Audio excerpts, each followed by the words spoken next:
Amamashini yo gusona impuzu 32 niyo komine ya Gitega ishigikiwe na World Vision yahaye amashira hamwe 10 ahurikiyemwo abakenyezi n'abigeme batowe mu mazone agize ikomine ya Gitega arimwo abasanzwe bakora umwuga wo gushona hamwe n'ishira hamwe ry'abakenyezi n'abigeme rifashwe mu mugongo na Miss Ngoma n'ivyaba bavyiwe mu mugambi wabo bise Fetrade.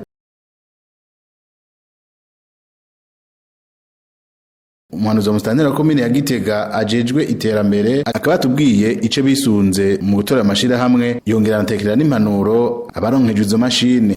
Hanyuma abo twiyumviriye bo bironka twiyumviriye ko vyoronka ubwa mbere hoho abavuye mu mazone yose, hanyuma tukaraba amashira hamwe asanzwe n'imiburiburi harimwo uwuzi gusona kugira ngo uwo azi gusona naho yoba ari umwe canke babiri ashobore guca yigisha abandi bari kumwe.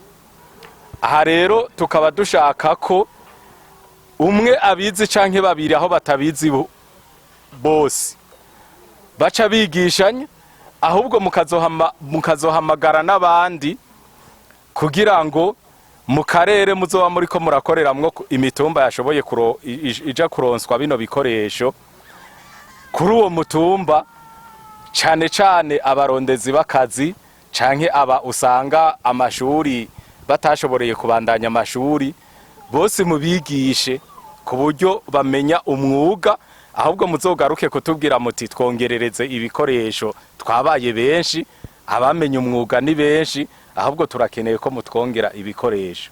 Rero twaragerageje kugira ngo amazone yose aronke. Hama ku mutumba wa Mubuga haja kuronka abanyeshuri, umugwi w'abanyeshuri bahejeje kuri rya shuri ry'imyuga.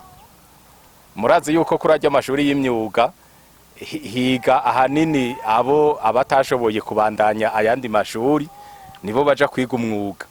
Rero kuri rya shuri haja kuronka umugwi w'abanyeshuri wahejeje umwuga wahejeje mu gisata co gusona, hanyuma bakaba baratwituye bavuga bati twe twarahejeje ishuri mu gisata co gusona, mwodufasha kugira ngo dushobore kuronka ingene dushobora kwiyungunganya. Hanyuma hariho no mu gisagara, rero mu gisagara haja kuronka abantu begeranijwe na nyakubahwa Miss Ngoma,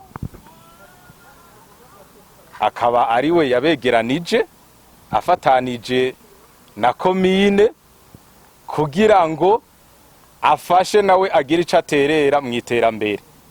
Abo nabo rero bakaba bazokorera hamwe kandi bakaba bazokora bongera biga, no kuvuga bazokora bongera biga.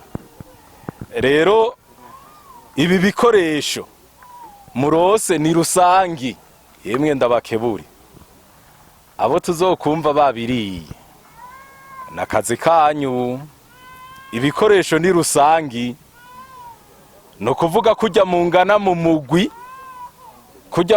mu mugwi tugomba ahubwo ko umugwi uzokwaguka mukigisha abandi, bibaye ngombwa mubonye umugwi waragutse cane turafise abafasha batari bake na World Vision nitwasubira kuyitura ndazi ko izodushigikira muga mu gihe tuzoba tubona ko biriko umugwi uri kuratera imbere kandi uri kurigisha n'abandi. Hariho rero abantu bakunda kumenya ibintu bonyene, avuga ati reka tuvyigumizemwo abandi ntibabimenye. Iryo si terambere.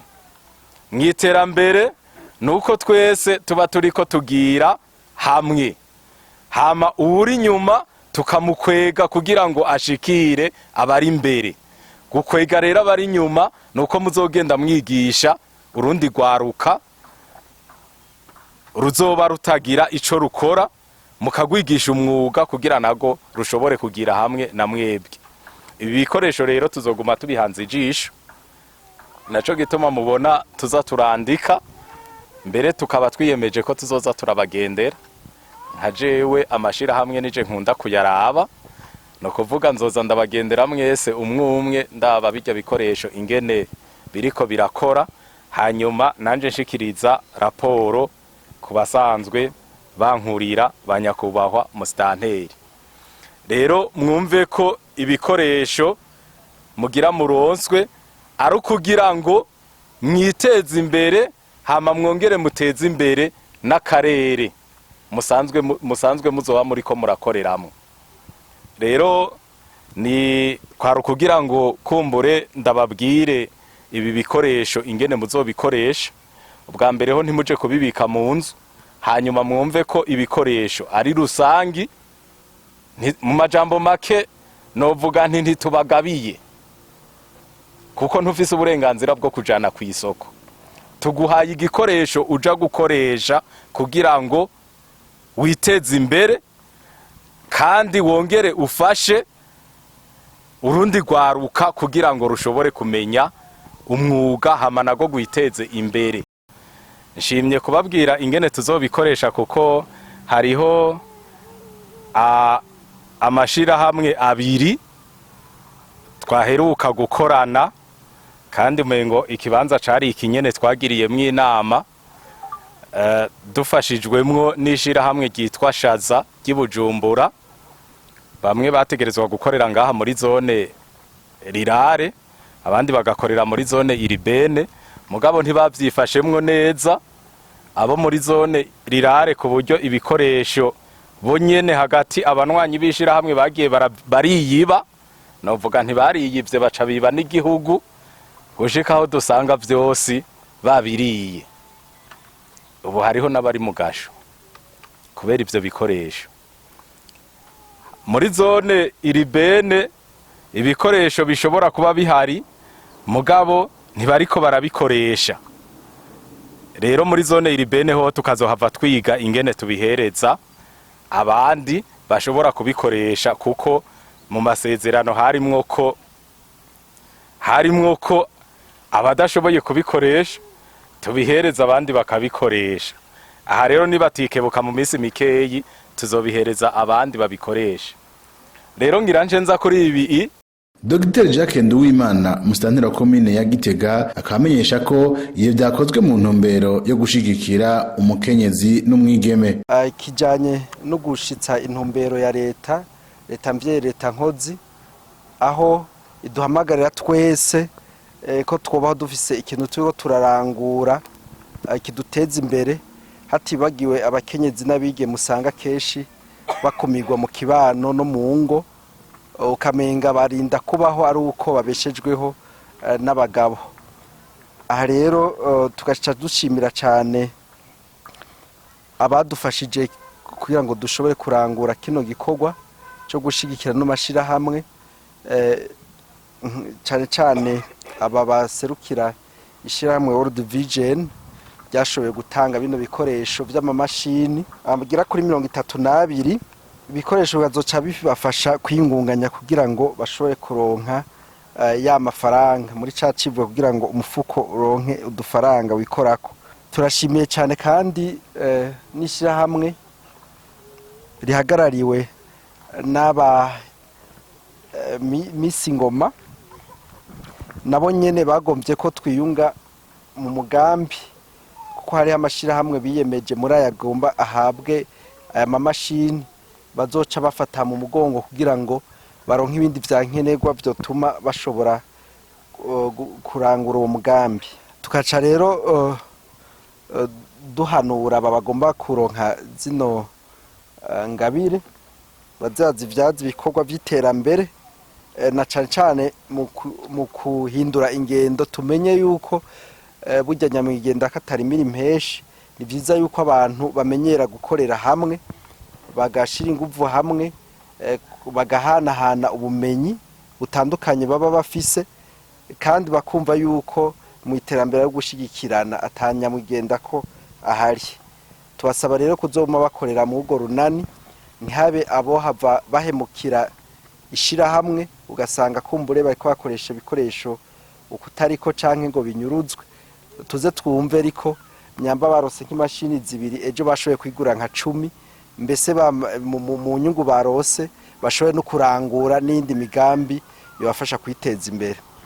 Nuko rero turangije dushimira abadufashe mu mugongo kandi duhamagarira n'abandi bose bogira ico baterereye ko bodufasha muno mugambi wuko amashirahamwe yoshobora gutera imbere muri komine yacu na cyane ayahurikiyemwo abakenyezi n'abigeme tugira amahoro murakoze. Ananiyera uwatowe nk'umwigeme wa mbere mwiza mu ntara ya Gitega yashikirije akanyamuneza akubona inyo migambi bari bariyemeje iri kirashirwa mu ngiro yongera ishigikirwa. Mbere ya byose mbanje gushima byimva mutima kuba baratwiyumviriye ko kuguye umugambi wo gufasha kugiterambere y'intara y'amazone amakomune n'igihugu. Turabashimiye cyane ko mwatwiyumviriye ko mukadushiramo. Hama ikindi naco nkuko baheje kubitubwira twese muri uyu mwanya nuko twese tuzokorana inguvu. Twebwe ku mugambi twari twashikirije watumye nk'abamisi batowe mu ntara ya Gitega jewe n'abadofine. Umugambi wari urimo iyo projet atelier bifuza gukora nka industry tukagira ikintu made in Burundi biciye mu maboko yacu donc tugakora tugaproduce kuko ibintu byinshi tuba dufise biba bivuye hanze ariko hageze aho dukora ivyo mu gihugu cacu navyo biba vyiza kuruta ku buryo bizoba byinshi tukabivyaza umusaruro bikaronka abo mu gihugu hamwe bishobotse Imana yaduhezagiye tukanavye exporta. Ivyo bizoba bibaye ineza apana ku ntara gusa no ku gihugu cose. Hama n'abandi ngira ko ndabaha intege yuko atawoshira amaboko mu mpuzu ariko ko twese twobandanya tugakora tukagira umwete kandi ko tutopfisha ubusa iyi ngabire baduhaye ariko ko twoyivyaza umusaruro. Murakoze cyane. Umwe mu gwaruka ruhejeje ishure ry'imyuga ryo ku Mubuga akaba numwe mu baronkejwe izo mashini nawe nyene yagaragaje akanyamuneza yarafise kuri no munsi. Jewe nitwa Ndayisenga Janine nkaba mva ku mutumba wa Mubuga. Twege twize igisata cyo gushona twacize muri semu Mubuga mu bijanye no gushona. Mr. Ntera akoze cyane adufashije mu iki gikorwa ni kuvuga yuko igihe tuzabifata twege kweri eka n'abandi bazoza bipfuza kuza nyene kwiga kuza gushona tuzeza tubigishe kuko twege dusanzwe twege tubizi si kuvuga ati tugiye kwiga twege dusanzwe tubizi. Twege haciye umwaka tuvyize kandi twari dusanzwe nyene twaciye tuja ku kivi ntitwaciye twicara muhira twaciye tuja ku kivi dukoresha nyene ugukota tuca tuzanyene turakora niye dushona. Twege kweli irama iyi mashini izompa gateka eka kandi vraiment gateka kanini ya cyane. Musana wa komine ya Gitega akabamishije yuko batazohengeshanya gushigikira amashira hamwe babona ari karitunganya agahamagarira ugwaruka kubandanya ruja hamwe mu mashira hamwe n'amakoperative mu ntumbero yo kugwiza umwimbo. Turashimiye kuba mwadukurikiranye ntimwagire kundi iyi nkuru no kwisangiza bagenzi banyu murakoze. Turanezerewe ibintu ni Yesu yabikoze turanezerewe.